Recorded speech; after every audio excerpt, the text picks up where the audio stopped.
Դասագրքի հեղինակը սակայն կտրուկ է այս հարցում, չի գրել որևէ սխալ բան, հրամանագրի մասին հայտարարվել է, բոլոր լրատվամիջոցներն արտատպել են եւ այն հեռացնելու մասին որևէ խնդիր չի դրվել նրանց առջեւ։ Եթե սկսում ենք դատական պրոցես պիտի սկսել Արցախի տեղեկատվական շտաբի հետ կապված, Հայաստանի զանգվածային լրատվամիջոցների հետ կապված եւ բոլոր այն շրջանակների հետ կապված, ովքեր այդ լուրը տարածել են, ոչ միայն չեն հերքել, այլև չեն հանել մինչեւ այսօր։ Այսինքն, եթե այստեղ գործ ունենք համընդհանուր արդարադատության, գործ ունենք ընդհանրապես պատվի եւ այլ հարցերի հետ կապված, ես կարծում եմ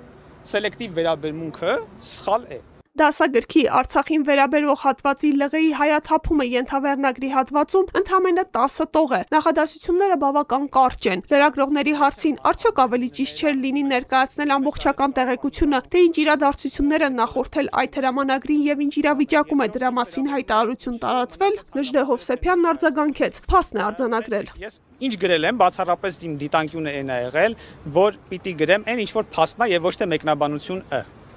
Հասկանում եք։ Մի րոպե։